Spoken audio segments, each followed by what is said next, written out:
What's up, C-Dib? Hello, everybody. Welcome to another fun-filled episode of Rock and Roll Confessional. I'm Rita Wild. I'm C.W. West. Today, we're very excited. Our guest is Spencer Proffer. Spencer has over 120 film and TV credits, including producer, music consultant, music supervisor, music director, composer, and more. His passion for music put Quiet Riot on the map, along with many other artists like Cheap Trick, Heart, Eddie Money, the Beach Boys, and more. Meteor 17 is Spencer's production company, and they just released the new documentary, The Day the Music Died, the story of Don McLean's American Pie, which is out now streaming on Paramount Plus. The documentary focuses on the highly successful song and, with Don McLean's help, the meaning behind the lyrics of his iconic song. We also talked to Spencer about his upcoming documentary, Elvis and Steve, and how he did put Quiet Riot right onto the rock and roll map.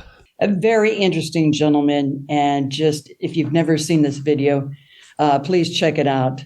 The Day the Music Died, the story of Don McLean's American Pie. Just phenomenal. So let's do it. Here we go with our interview with Spencer Proffer.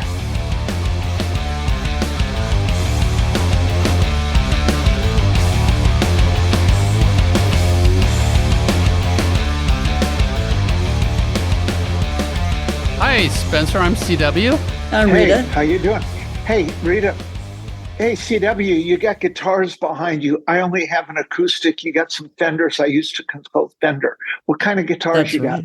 got? Unfortunately, very cheap Fender Strats, but I got them over my career at KLOS. I got them autographed by various artists. This red one is Brian May, Ray Davies, Dave Davies, Chris Isaac, Lindsey Buckingham, Stephen Lukather, Neil Schoen, Paul Rogers, David St. Hubbins, and Derek Smalls. So, CW, I'm going to tell you because I'm an aficionado and I get it.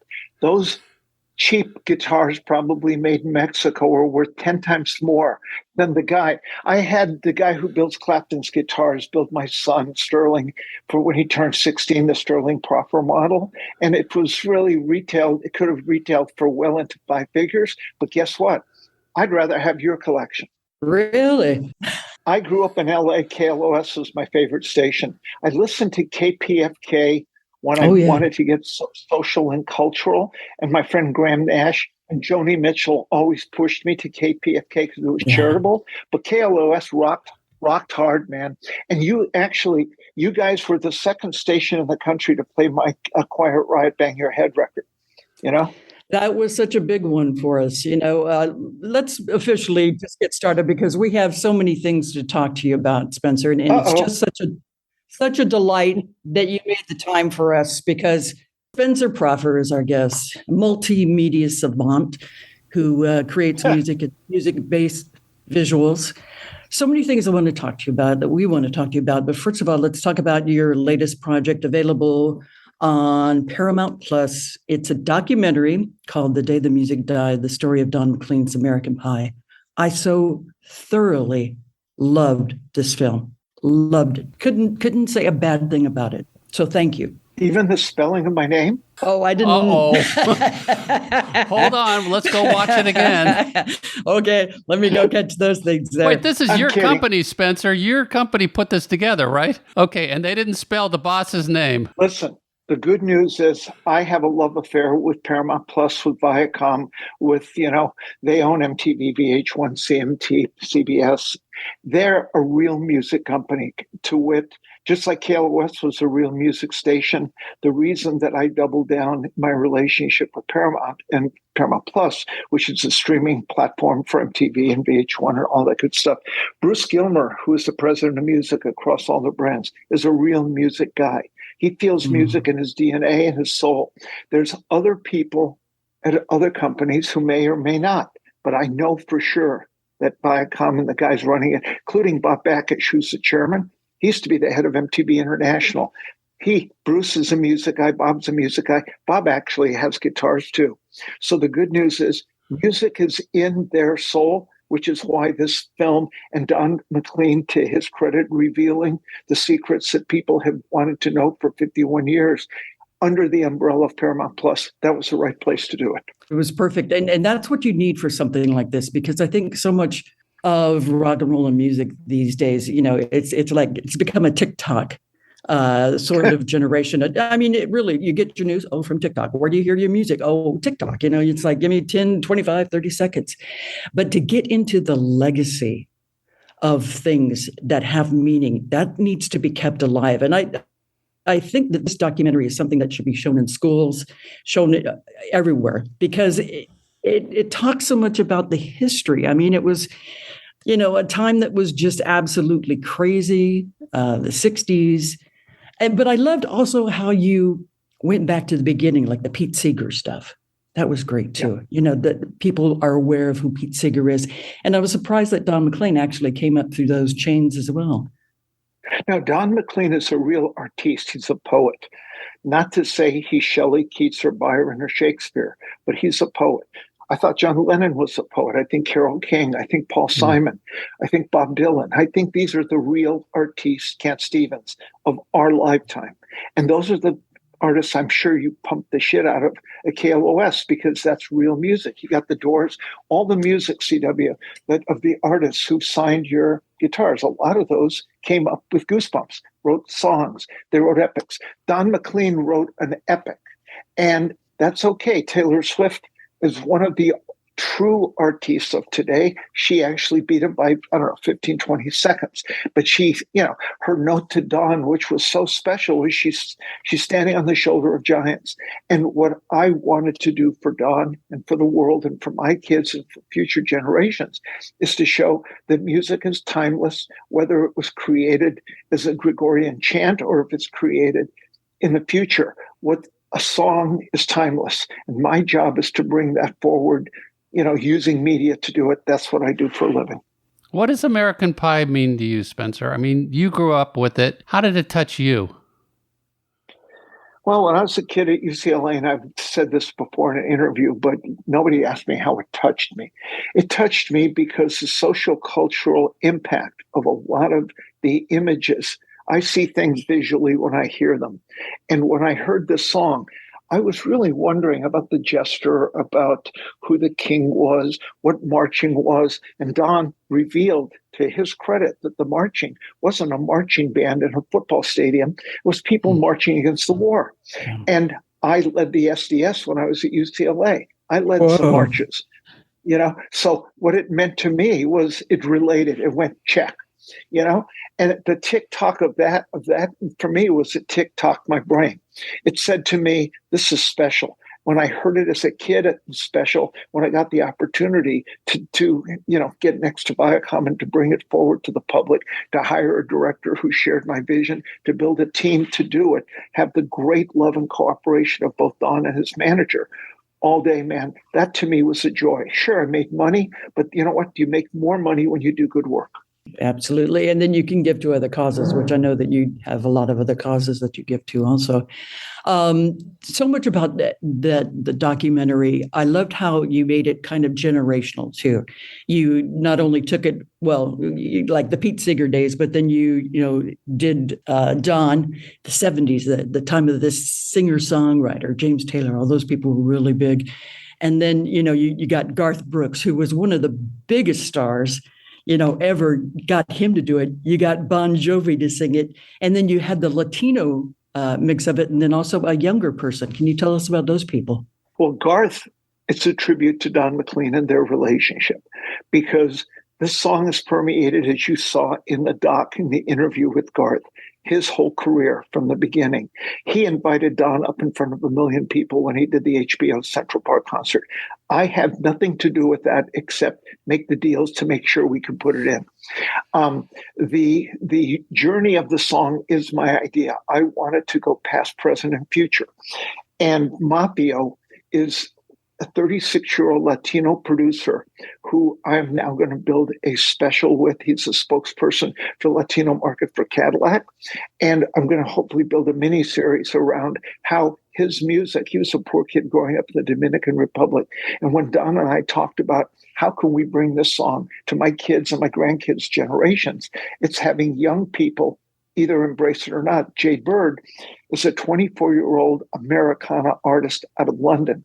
And you saw in the interview with my director Mark Borman, that she was touched by the song because her parents played it, and it was very much part of her DNA growing up. So when I spoke with the head of her label, Daniel Glass, who's terrific, he is a mentor for Mumford & Sons and the band Phoenix, which are really good music bands. And I said, Daniel, find out if the song means anything to her. Because just having a 24-year-old sing a song means nothing.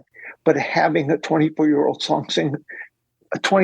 sing something that touched their soul, and they could interpret it and decorate it and paint a suit of clothes or put on a suit of clothes and paint a picture relative to their feeling, was the magic. That's what happened. We got Gaga's producer, who also produces Brandy Carlisle, and he worked with Jade Bird. Dave Cobb, produced that.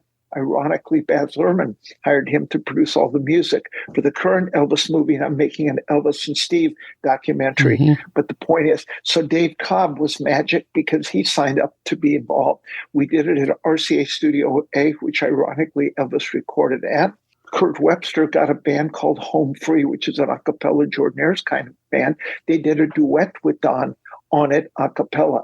So we kind of showed that you can take a great song, like you can take a great meal, and you can decorate it with different accoutrements. You can dress a person up in a different suit of clothes. You can dress a song differently. How many times has Yesterday been covered? Probably the most covered song in the history of music.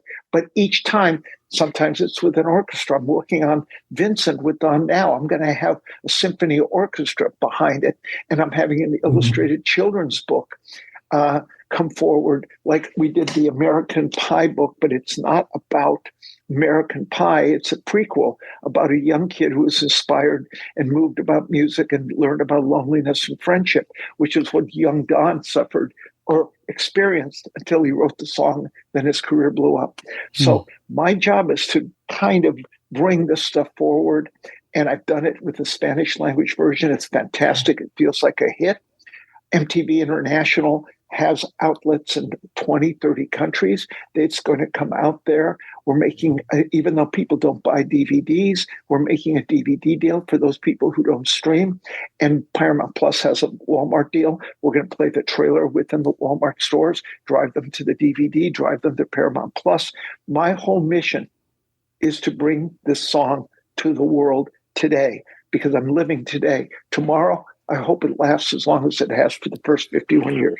You're just so amazing. I mean, excuse me, you went to Fairfax High, you went to UCLA, you got your degree like in 2 years, and then 2 years later, you got your law degree from Loyola. I mean, high praise to you, sir. You are brilliant. And the fact that you do such good with that brilliance is a beautiful thing. Well, yeah, I'll tell you one thing I do. Consistent. I care. Yeah. I'm an immigrant. I'm a dreamer. Rock and roll. I love this rock and roll confessional because that's what I'm doing. I'm confessing my roots, and my roots are absolutely into the music and into the songs. So if I can do the journey of my life consistent with the journey of a song and pop culture, I'm going to do it. And that's just the best I can do. I was a poor kid. I couldn't speak English when I came to America. I had the American dream. The words of Paul Simons, "We've all come to look for America," resonate in my soul. When my son Sterling graduated Syracuse, we stood on the steps. We held each other. I started to cry because I knew the feeling of my dad when we came over on the boat, and we all did come to look for America. So that's why I loved American Pie, because the song is about America. It's a song. It's about the world. It was divided. It's divided now. It's up to us to use, my job, to use media to heal. Exactly. And music can heal. And what is that great line in the song? It's like, do you believe that rock and roll can save your immortal soul?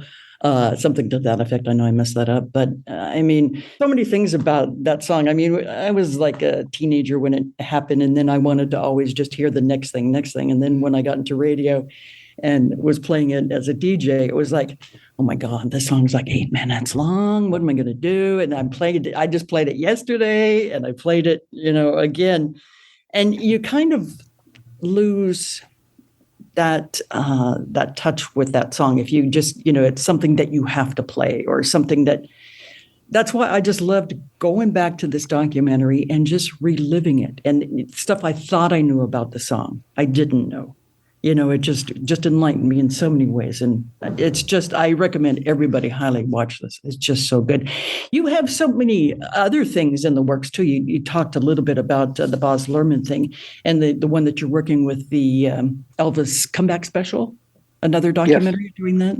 Well, Steve Binder was a rebel in his day. He's a brilliant talent who is older. He's actually older than me. That's pretty amazing, but it's true. Anyway, he feels music in his soul. He's a young man at heart, and he directed and produced Anti-Colonel Parker, who wanted a Christmas special. And that's evidenced in Baz's movie as well, which Steve consulted on. I negotiated a deal with Warner Brothers to do that. And Steve wrote a book, which I encourage you to get, and this should be in schools too. It's a tabletop book. You can get it on Amazon. We're basing our documentary on this book. And the foreword is by a guy named Baz Luhrmann. It's called Elvis 68 Comeback, the story behind the special. That Elvis movie was so special. I was like hesitant going in, but they captured it. The part where he's a young kid in the church, just getting that spiritual release. I mean, it showed just how much Black music had inspired him, and so much of, I think, America, wants to whitewash that stuff. It's like, no, this is where it comes from. This is the soul of what American music is. Not only are you right, but Steve was the first director of television to put Blacks on television. And he got hired. Here's some confessional inside baseball. He got hired by NBC to make this special to be a parallel age of Elvis. Elvis was in his 30s, came back from the army, made all these bad movies that Colonel Parker put it in so he could commission them. I can't say Parker was a good guy, because he wasn't. He was a good manager, but he was also an exploiter, and he exploited Elvis. Steve Binder did not.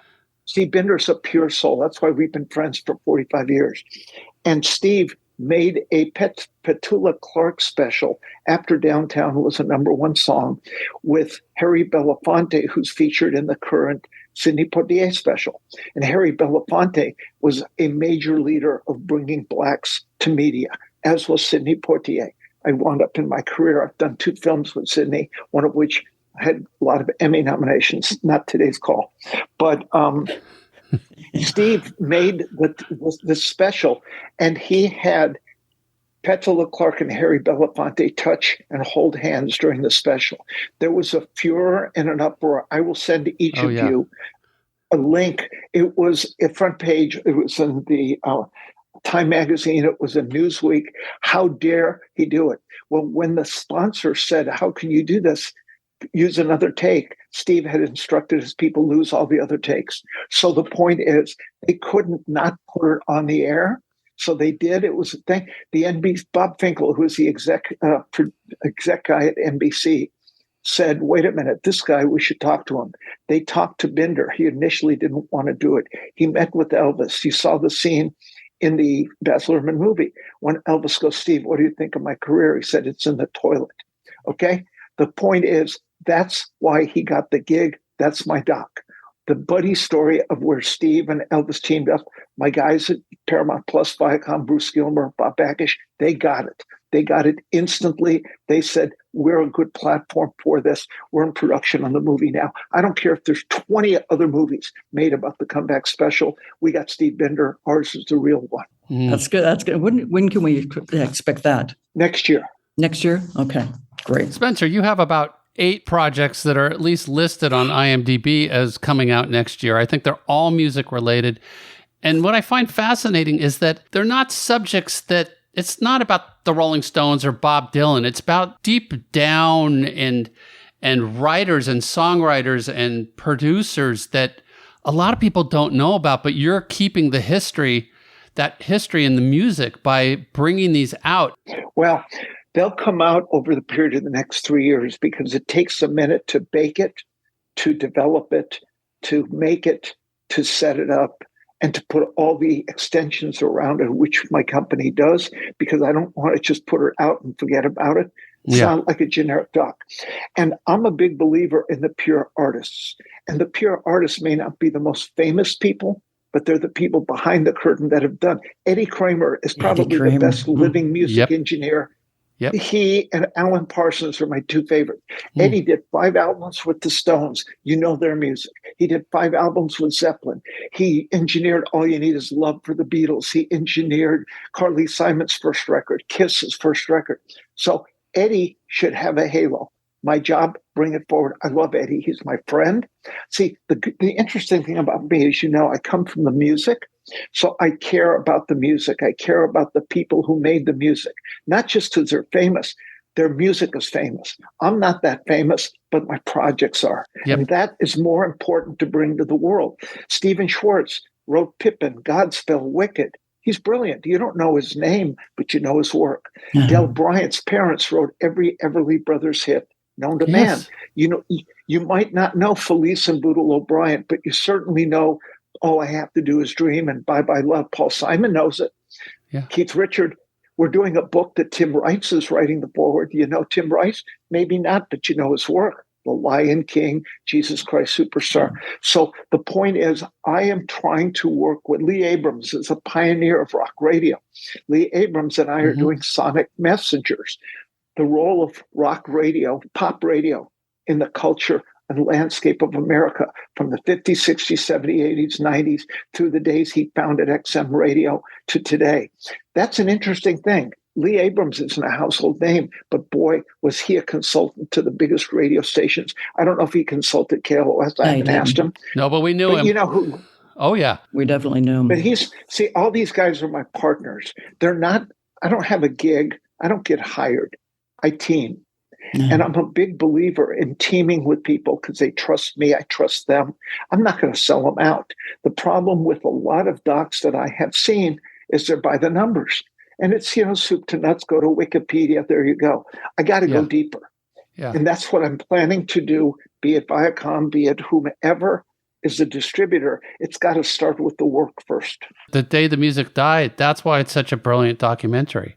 You're going to relatives, Richie Valens' sister, and different people, and you bring out more than what is on the surface, which is why I really liked it a lot. I want to give my credit, do a shout out to Mark Mormon, because he was there with the camera. I'm sitting in LA, giving him ideas, saying yes, saying no, try this, do that. But he physically did it. He was there at Clear Lake. He went to the Surf Ballroom. He shot Richie Valens' sister meeting Don. At the end, that emotional, spontaneous meeting was not scripted. That was as pure as it gets. But isn't that what we want in media? Yes. Isn't that? We don't want the bullshit of scripted stuff that's pretend, No. Or that's been acted out 5 times because the first 4 takes didn't work out, They weren't emotional enough or something. And the whole story that you go into about the plane crash, the plane was only up in the air for maybe a couple of minutes. I didn't know that. And then the whole thing Did you know that Waylon Jennings could have been on that plane, but he wasn't? Yeah. He traded his seat. See, it's stuff like that might, you guys really know your stuff. The public doesn't. But I'll tell you, you can be a moron, it'll still touch you. Yeah. Because it's human. Yeah. Right? That's a beautiful way to put it. We're skipping here and so forth, but another documentary that you're doing is on Lamont Dozier. And that's another one of those names that probably a lot of people don't know, but then everybody knows Holland Dozier, Holland Music. Now, they might not know that name, but the music that came out of that, and that's what you're going to be discussing, like the Four Tops and the Supremes, all that great Motown stuff. Oh, well, I'll tell you, I'll give you a rock and roll confessional insight. It's not just listening to those songs the way they were recorded by the Four Tops, Supremes, Martha and the Vandellas, Junior Walker, all Marvin Gaye, all the people that Lamont wrote. And Lamont was fundamentally a writer. The Hollands were his partners, but I give Lamont lots of props. And I love Lamont as a human being. God rest his soul. Love his family. My son, Morgan, my younger son, used to do play dates with Lamont's younger daughter when they were coming up through junior high school. So I got to know Lamont a long time ago. We've written songs and stuff together. We're going to look at what he meant when he wrote those songs. Maybe If you're standing in the shadows and there's heat wave and there's, quicksand, don't we live in quicksand today sometimes? Didn't we, under an administration, feel we were in a heat wave? Is it the same old song that we're still hearing?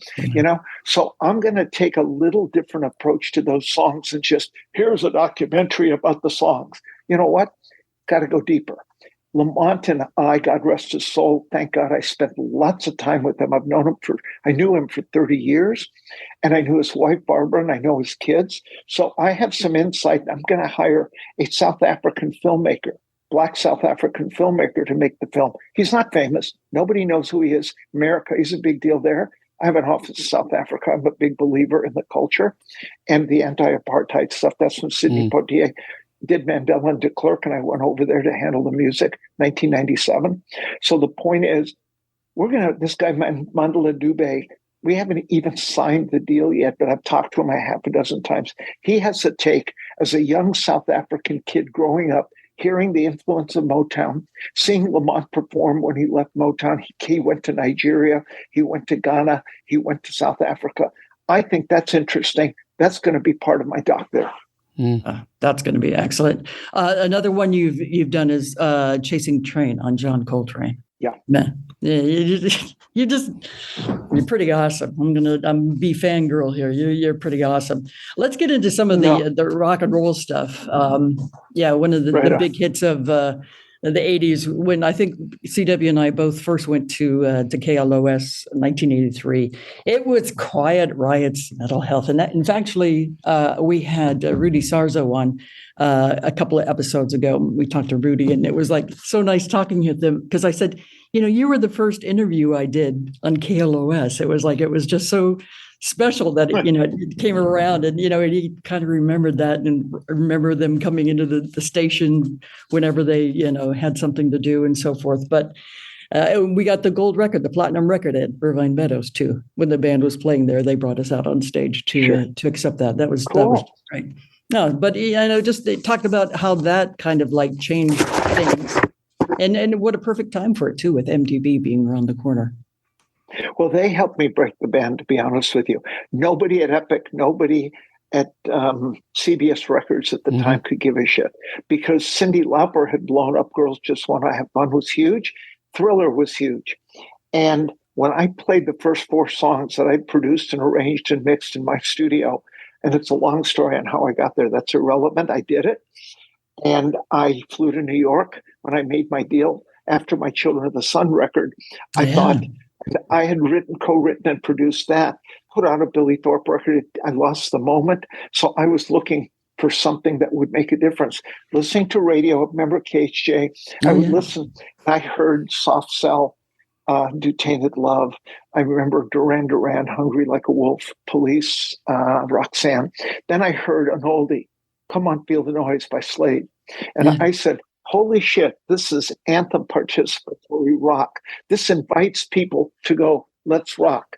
So I thought, I need to find a band that could do a cover of that song. Now, was I smart or not? I don't know. Smart. Through a bunch of means, I heard of a band called Dubrow, where Rudy was playing with Ozzy at the time, but led by Kevin Dubrow. And they were, a friend of mine, Pat Armstrong, who managed an Epic band called Molly Hatchet, said, you should go see them. They're singing songs like Party All Night, like Slick Black Cadillac, like you remember all these songs, like Bang Your Head. Bang Your Head. And so I went to the country club. There were 6 people in the audience, and that's it. I watched Kevin Dubrow, who was very manic as a Marcel Marceau type of singer, excellent performer, wonderful stage presence, total prick as a human being. But you say it now. Well, I'm sure you said it before. No, CW. When it came to the second album, I couldn't stand him. I put a blanket up in the control room in between him and I, so I wouldn't have to look at him because he was such an asshole. But he was a good singer, and I could talk to him through talkback. And I dealt with a lot of crazies in my career. Kevin wasn't crazy. He was just egoed out beyond words. That's why Rudy left the band again. God bless Rudy. He was a stable force. That's why The band ultimately fired him. That's why the band went downhill after almost 8 million records. Next one, Condition Critical, did 2 million. Then we did a third one. Then they said Frankie Benelli, to his credit, even though he was Kevin's best friend, they threw him out of the band. So how did it come together? It came together because MTV was doing call-out research, and the record had exploded in a couple of markets. You guys played it. KTXQ in Dallas, Tim Spencer played it. Kiss in San Antonio, I'll never forget any of this. I have a pretty good memory. And KZAP in Sacramento. Those were the only stations in America that had the balls to play it. Oh, yeah. But I'm giving you rock and roll confessional. Now, here's the thing, and I know because I was there. That's just the same way that Steve Binder knows about Elvis because he was there. Nobody else was there because they're all dead. Thank God Steve Binder isn't. I hope he lives forever. He's my dear, dear friend. Anyway, so I went to those radio stations on my dime. And because they were ones that had taken my Billy Thorpe record, number one, and since I co-wrote it, arranged it, and produced it, and built laser light shows around it before it was cool to do, they were nice to me. They invited me in. I'd come on the air. I had something to say. I was, 82, 92, 40 years ago. I remember it was like it was yesterday. So I went on the stations and I talked about how great the band was, how I made an album cover, that I made the first video that brought the album cover to life. Nobody had done that. Kid in a red leather straitjacket with a mask. Why the mask? So it could be every kid. Why I wanted to merchandise masks. I thought it was fine. We sold 1 million masks. It was good. I had them. Yeah, you probably have them. So the point is, and I probably have one up in my attic, but the point is that I took those 4 songs into Epic and nobody liked it. Actually, Tony Martell, who's no longer with us, wrote me a note, and Don Dempsey, who used to be president, said, please go shop it. We'll pay you the full cost of the album. I only played them 4 songs. They hated it so much. So I spent a bunch of time. I took the money and I made the rest of the album because I believed in it. It didn't matter that they weren't famous. I got it. I thought it would connect to the kids.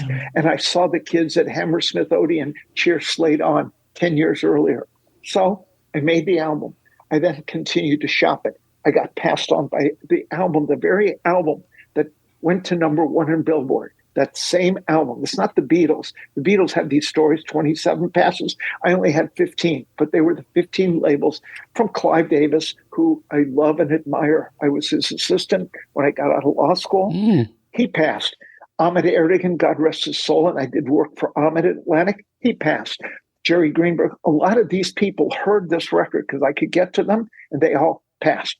So the point is, I called Walter Yetnikoff one night, and I said, you made a deal with me. He was chairman of CBS at the time. I said, you made a deal with me. The reason you made a deal with me is you thought I had some vision. Well, I think I do. I think this will connect. Please put it out. So they did me a favor. They put out 4,000 records under miscellaneous Q. You know what that is? That's like putting an ash in an ashtray. Nothing. Okay. Well, I know the quantity. What's miscellaneous Q? When you go into a browser bin, when you used to look for albums. Yeah. And you would see the letter Q, and then it would say band X, band Y, Q, Quiet Riot, miscellaneous, because nobody knew who they were. And nobody looked in the Q section anyway. That's right. But I want to go back to your point, because you hit it on the head, MTV. So I knew Les Garland, and I knew that Bob Pittman and John Sykes, who was there at the time, I think Sykes was there a little afterwards, but Pittman and Garland had a lot of vision. So what I did is I went to Cal Arts. I put a second on my house. No, before I did that, I called Martell and Dempsey, and I said, hey, I got a record happening in Dallas. KLOS was playing it. You were getting good response. KZAP was getting good response. Will you give me money to make a video? Because MTV is now busting out. They said, when you get to 100,000 copies, call us. Wow. Okay. So I'm that crazy guy. I just said, I believe in it. I had a business card saying Pasha CBS Records. So I went to a school that Disney had endowed called Cal Arts. And I found a director who was out of work. He made commercials. I went to all the ad agencies because I thought a 3-minute commercial was like a 3-minute video. And he and I went to Cal Arts. I went to the dean. I said, I want to use your students. I want to do the gym. I'm making this for CBS. Oh, CBS. Oh, sure. So I made the deal. I hired a bunch of students. We made the video. I directed it with the out of work director. And I then took the video. We finished it. I learned how to post it. And I bypassed Epic because they insulted me. A, they hated it. B, they wouldn't even give me money to make a video.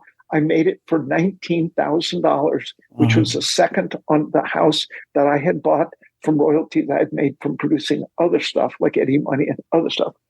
And I sent it to MTV. They had balls. They put it on the air. That's why I love Viacom, because they come from the music. They put it on the air at 4 a.m. Within a few hours, they were getting call-ins. They moved it a week later to 2 a.m. Then they moved it to 12 p.m. Then the record started selling. Then we put them out. There's a manager named Warren Etner, who's a really good guy. He used to be in the Grassroots, so he was a musician. We said we need to image them as a metal band, although they're a pop band. Okay, so we put them out with Black Sabbath because I knew Don Arden from my days that I brought ELO over from England. He managed Black Sabbath. They went out there. CBS had a phenomenal distribution machine. So all of a sudden, the 4,000 records became 400,000 records. And a week later, it became gold. Then it was time for releasing the single. Come On, Feel the Noise to me was the reason I got into this to begin with. So we put it out. I got the kid who cut the mask from the first video. I serialized the video. So if you look at the Come On, Feel the Noise video, the kid has got a crucifix behind his bed. It's not a crucifix, it's a mask. He worshiped the mask. Worship rock and roll, you fans. Buy albums. And you know what? It went to #1. We kicked Thriller. Bottom line, I got excited. This is my confessional. I'm a good Jewish guy, so I'm going to church right now. I'm confessing. Okay. But what I'm confessing is I'm telling you some behind the curtain stuff that's not in my book because I'm not writing a book. Of course you are. You should. What was interesting about Quiet Riot is they were marketed as metal, but then I remember like 6 months after they started kicking ass, all of a sudden you start hearing it on like top 40, like Kiss FM is playing Quiet Riot, which really blew me away because I never thought of them as being a pop band, but somehow, I don't know if it was CBS that marketed it right into there, but boy, they just grabbed onto it and played it. That was you, Spencer. Okay. You know why? Because when we cut Come On, Feel the Noise, and I put it as cut 2, not cut 1, my plan, whether it was good or not, at the time we had made no money. I didn't do it for money, clearly. I didn't make a dime until it sold. Then I made a lot of dimes. But the thing is, cut 1 was Bang Your Head. Why? Because that made the statement. That was the first track that we put out. That didn't do much at Pop 40 radio, nor did we expect it to. But what we wanted to do was give it a vibe. And that's why we went out with Black Sabbath, who's a true heavy metal band. But then when we finally started moving units, because people would respond to Bang Your Head, because it spoke to a generation, it spoke to kids wanting to participate. Let's bang your head. Okay, now it's time to go to the next track. Cut 2, Come On, Feel the Noise. So then a friend of mine is a guy named Bruce Allen, who's Michael Bublé and Bryan Adams' manager. He's a really good manager based in Vancouver. He was going out with Loverboy. He did me a big solid. He let the band open for Loverboy. You don't get a better rock band that's pop than Loverboy at the time. #1 after #1. Not back then, no. Wow. And so all of a sudden, this metal band became a crossover band. To go #1 in Billboard, you don't go #1 with a heavy metal album. You go #1 with an album that hits all demographics. That's what we did. You are really a marketing genius also. I mean, let's talk about that. I mean, it's just like you have this plan, all with good intentions. I love that fact. But I mean, just your ideas with marketing and stuff, just beautiful. And the whole social consciousness awareness. I mean, all the upcoming documentaries that you've got going to explain that, like America was very, well, some people say still, very segregated. I mean, I lived in Georgia when I was, like 10 years old, and I remember Martin Luther King getting shot, and I remember my dad taking me to go see President Johnson speak, and seeing going into like a Woolworths and saying, why does that say white only? Why does that say colored only? I couldn't fathom that. And this was after 65, after the supposed law had passed, but and it's still there, that racism in a sense is still very much there. And I think documentaries like this, telling of the stories, it's just going to make it much better if people listen. Well, you know what? You hit it right on the head. When I made my Coltrane film, John Coltrane wrote Alabama to the beats, to the syncopation of the Martin Luther King speech when the girls were killed in the bombing. Nobody knew that. My director, John Scheinfeld, who is brilliant, got that. He's also directing my Elvis comeback special. Doc, because he has vision. It's his third doc he's doing for me, and I'm going to have him direct my Stevie Schwartz doc, because some directors, he might not be the most famous guy. He's not as famous as Martin Scorsese, who is brilliant. He's not as famous as Peter Jackson, who will probably win the Grammy and the Academy Award for Best Doc on the Let It Be thing. That's great. I'd love to be able to do something on the Beatles, but I can't because they didn't ask me. But the point is, Don McLean did. Lamont Dozier did. Eddie Kramer did. And when they ask me would I work with them, I'm honored and I'm thrilled and I'm privileged. I'm not getting a paycheck up front. Will I make it at the end? If I do a good job, I will. But if I don't, then I eat what I kill. But that's how I raised my kids with that. My two boys are brilliant in their own right. You can put them into LinkedIn, Sterling and Morgan Proffer. They're accomplished very much in their own right. One is 36, one is 34. But the point is, they're going to carry the ball. And Sterling is a co-P on all my stuff. So whenever I come up with these ideas, I run it by him. He spent 10 years at Vice. Vice spoke to millennials. Sterling was on the ground floor. So if you put my son Sterling Proffer into LinkedIn, you'll see his journey. He's a pretty smart guy. Actually, he's brilliant. And the point is, I'm so proud of my kids, but that's the whole thing that I'm trying to do. Build legacy for the world. I do it for my family first. I love my wife and my kids more than anything I could possibly have. Maybe my mother-in-law, Judy's mom, is fabulous too.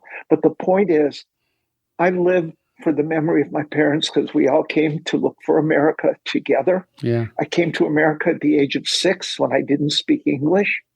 It became a land of opportunity for me. That's why I'm an overachiever. But your ages, I got my BA at 20. I passed the bar at 23. But it was still young. I was the youngest guy when Reagan was governor. He actually had one of those form letters stamped, but it was, congratulations, you're the youngest guy to ever pass the bar in the state of California. It's pretty cool. Wow. But I didn't go be a lawyer. I went to work for Clive at CBS. That was the beginning of my career.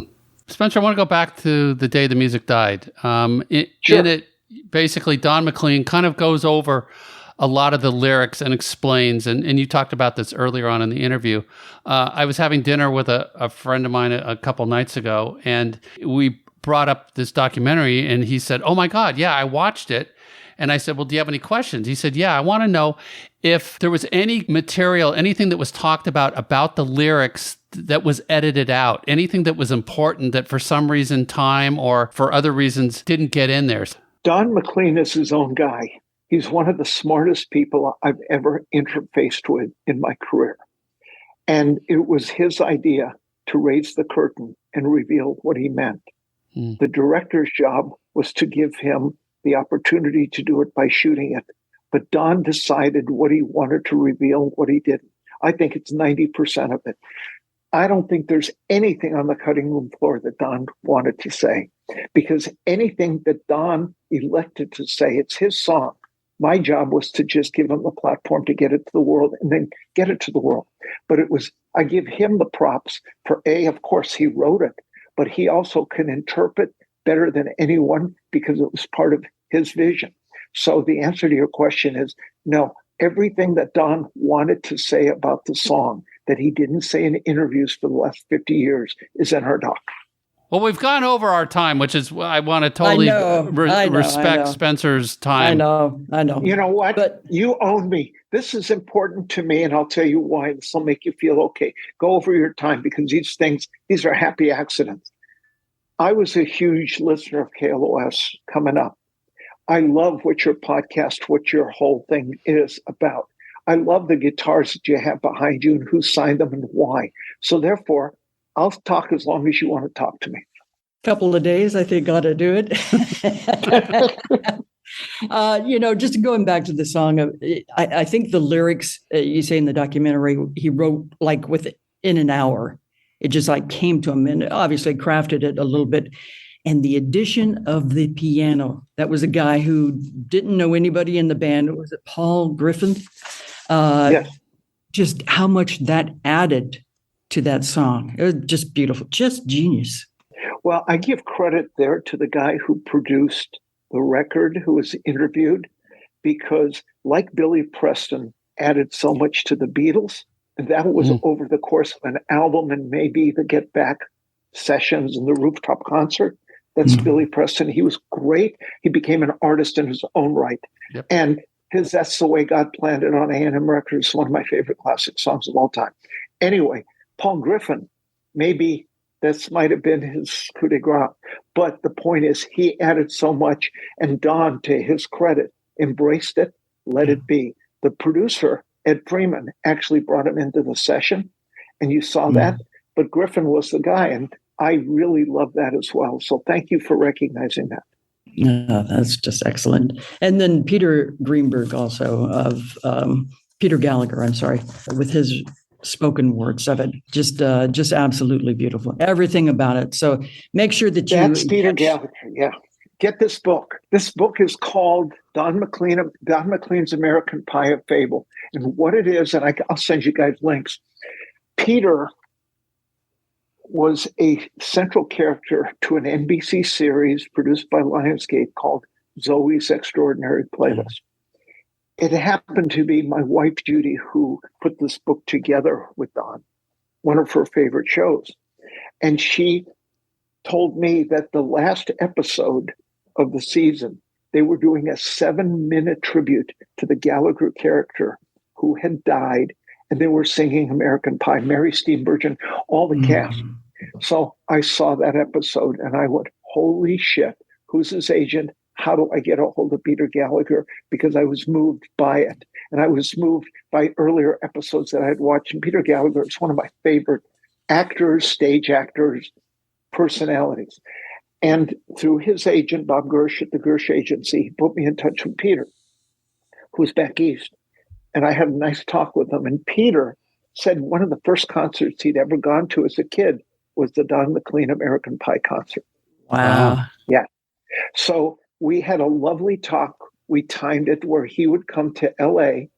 And I said, I'm not hiring for Audible or for the book distributor, anybody to work with you. It's going to be me.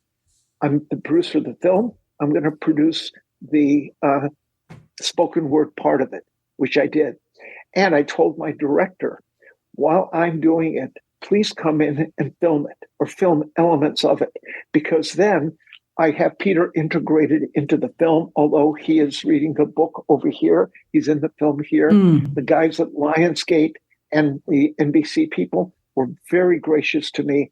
They allowed me to use the footage. We integrated it into the film, and all of it kind of meshed together. But that actually showed how relevant that song is in other contexts. The song was in an Avengers movie. The song was in the last Tom Hanks movie that was on Apple. I mean, this song has had many lives. I think the first time ever it's been cut in Spanish was through my doc. And the first time there's been a young cover of somebody as good as Jay Bird, who to me is a fantastic new young artist who's got a hit record now through Spotify and Apple stuff called American Pie, her cover. I feel very proud to have kind of helped engineer all of that. But yeah, that's all part of the project. Excellent. Spencer, at the end of the show, we do what's called the bonus round. So now it's time for the fun questions, the crazy questions. Okay. What was your favorite concert you attended? The Lamb Lies Down on Broadway, Peter Gabriel, 1972 in New York. Seeing him come flying in off a trapeze and stuff, Peter Gabriel, one of the great, great artists of my lifetime. And a great album. That was Genesis with Peter Gabriel, right? Yeah. Phil Collins was playing drums. Yeah, that's one of the few times they were still together, right? Yep. Wow. What was the first concert you went to?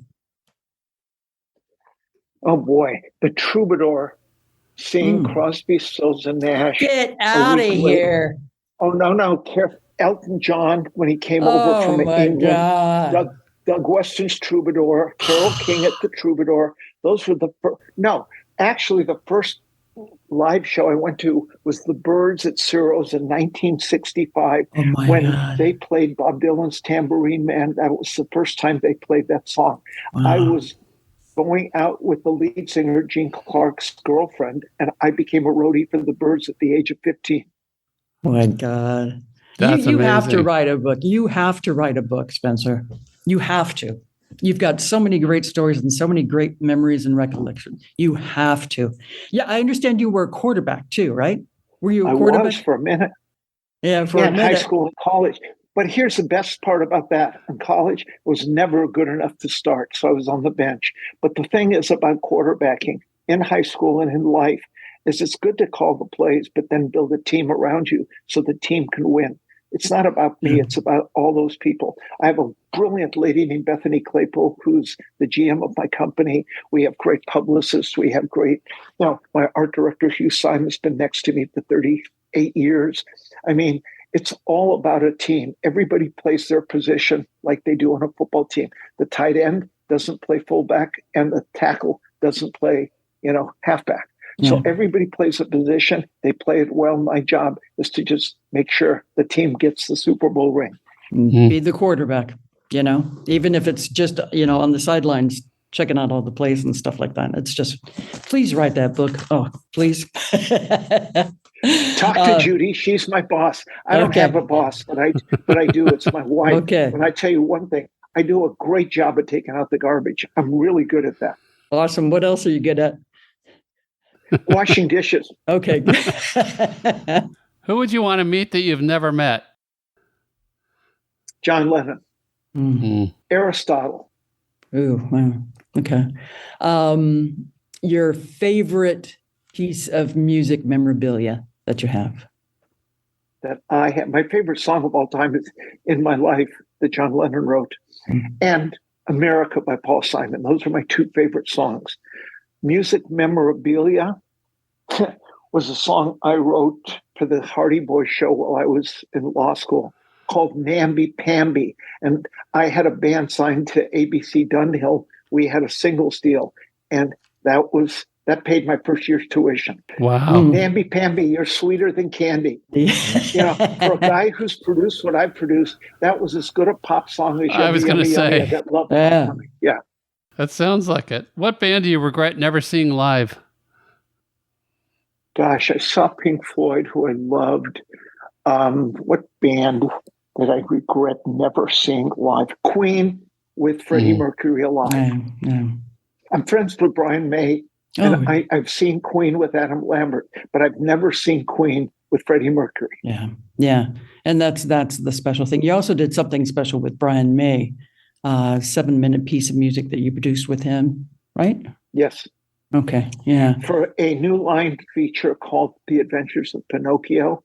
And after Bohemian Rhapsody and Freddie Mercury had passed away, Brian and I, long story on how we got together. But at one time, you'll appreciate this, CW.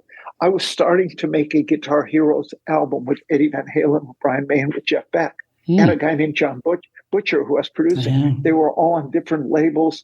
All their managers had agendas. I never got to finish the album, but I did become friends with Brian. And when I got the assignment or I got the gig to quarterback the music for The Adventures of Pinocchio, which is this $30 million New Line picture, I didn't want to use opera per se. I wanted to create my own opera.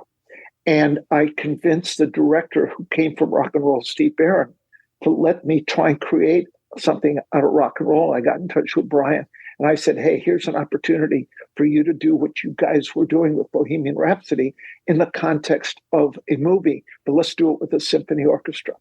And Brian said, I'm in. So long story short, I flew to England. We did it. I then recorded it with the Seattle Symphony here in LA. Brian flew to America. We did that in 1996. And it was the opera that was the 7-minute piece in the middle of the movie where the Geppetto lost Pinocchio to the bad guy who owned the puppet theater. They needed an opera instead of Wagner or, some classic opera. We used the opera that I created with Brian. Wow, that's amazing. You have done so much. I'm sure you've had many successes. You've had many of those. I'm sure you've had many failures too. Yeah, I'm sure that's the ebb and flow of life. What advice would you give to somebody who's just getting started in the business? And in business, it can be music, it can be TV, it can be TikTok videos or whatever. But what is your sage advice to like an 18, 19-year-old person?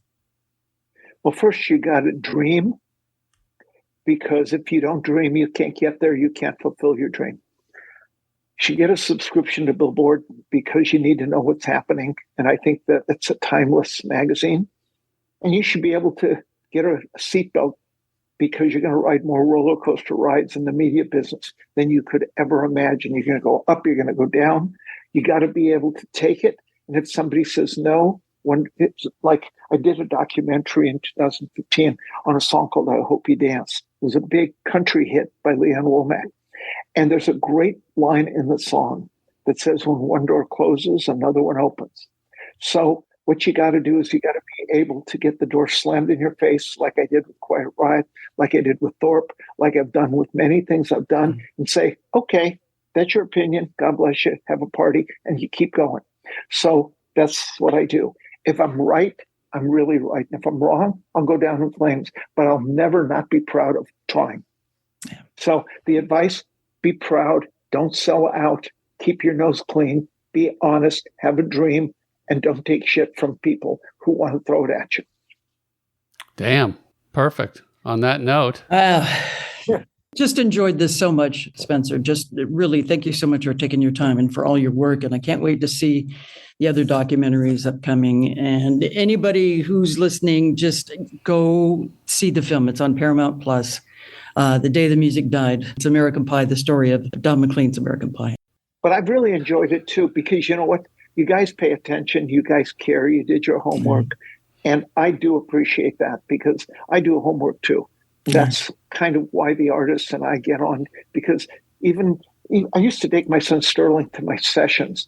And you speak of guitars. When I was working with Graham Nash, he had a guitar that George Harrison gave him. And Sterling is sitting there next to the control room playing this guitar that George Harrison owned, that he gave to Graham, that Graham let Sterling play. Sterling was only 8 years old. Oh, so my the God. point is, I like it when people pay attention and they care. And it seems like you guys care. And plus, you used to work at my favorite station in LA. So there you go. There you Excellent. Well, thank you so much, much, Spencer.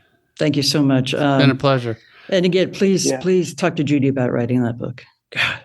Well, if you go into my website, which I know you've been to because you looked it up, when you look at bios, you'll see her bio. You can write to her yourself because I can tell her what you want to do. Okay. I don't know. I'm more. She doesn't listen to you? No, she just tells them to take out the trash and wash the dishes. We'll talk after the trash is taken out. You had one chore today, dear, and you didn't do it. Yeah, but she does know that in lieu of lunch, because it's 2:00, and I was supposed to have lunch a half an hour ago. Here's the good news. I'm having a better time than food because I can always eat, but I can't do this every day. Yeah. So thank you. Well, we're blessed to speak to you, and good luck with everything. And we look forward to your many projects that are coming out. Yeah. We'll post a lot of this information up on our website also with the show. So, yeah. Well, listen, thank you, and I appreciate it. I better stop talking. And for any of those people who listen, did I take any pep pills today? No, but Judy did give me 2 good cups of coffee, so I'm good. Thank you, Spencer. Take care. All right. I'll see you. Bye-bye. You know what, Reitz? It's really exciting when we don't know anything about the guest and then we start researching and find out how much they have put towards the industry. In Spencer's case, a lot of it's music, but he's done some other films and TV shows and stuff. I know he did Sabrina the Teenage Witch and he did Tommy Boy. But a lot of the stuff he did was music. And it's amazing how much he did and how cool it was to like read up on him. Yeah. And just the passion and integrity that he brings to the projects. Like, I think I said in the interview, did I really need to hear the day that music died and, American Pie any more times? No. But you know what? I started watching that film and it just brought back so many memories of the times as they were happening and just how brilliant that song is in so many different aspects. You kind of forget that, it's like with those long songs like Stairway to Heaven. I think we were talking with Beth Hart about that. It's just like, sometimes you hear songs so many times that you just kind of lose the initial impact that it had on you. And that's why this film just slammed me over the head. It was just great. I loved it. Yeah. So check it out. The Day the Music Died, the story of Don McLean's American Pie. It is now streaming on Paramount Plus. So we want to give a special thanks to Spencer Proffer, who was very kind with his time. We went way over, and he was very cool about it. Just an awesome guy. I mean, just the kind of guy you just want to sit down and, you could just bring up any subject, and he's, enlightens you in so many different ways. Absolutely. Find out more about Spencer at his website, Meteor, Meteor 1717.com. Meteor17.com, or just look him up on IMDb and you can find out all of his credits. And also thanks to Elliot Kendall of Film and Music PR and Promotion for coordinating the interview. And check out the documentary. Again, we're going to tell you, you're going to beat this into your head until you watch it, and you'll appreciate that we did that. The Day the Music Died, the story of Don McLean's American Pie, streaming only on Paramount Plus. In case you are looking for some cool autographed goodies, including the children's book Spencer talked about, go to donmclean.com. Don has also put some of his personal items up for an upcoming auction in November, and you can find more details on his website. Also, check out our show notes on our website. It's rockandand rollconfessional.rocks. And there you can find links to some of the subjects we talked about in today's show, including Spencer's website, the autographed book. There's also autographed albums on there, some full videos from some of the guests that were in the documentary, some rare photos. There's some really cool stuff that we were able to put up there. So please check that out. And please also support the podcast by subscribing wherever you can. Write a review. Follow us. I know we say this every time. Follow us and comment on Instagram and Facebook and share our posts with your friends. But we really appreciate anything you can do the next time you're on Facebook. Just like us, share us, whatever you can. Same with Instagram. And there's so much additional stuff that CW puts on the daily Rock and Roll Confessional website. That's stuff that's, got great history to it. So getting a lot of positive feedback about that, Deb. So thank you. Thank you, Rita Wild, for being a part of the show. Well, that's it for this show. Thank you so much. Thanks for being you. And thanks for being you. And everybody, thanks for listening and sharing, like we said. And we look forward to the next show coming around the corner. See you real soon. Be blessed. Bye.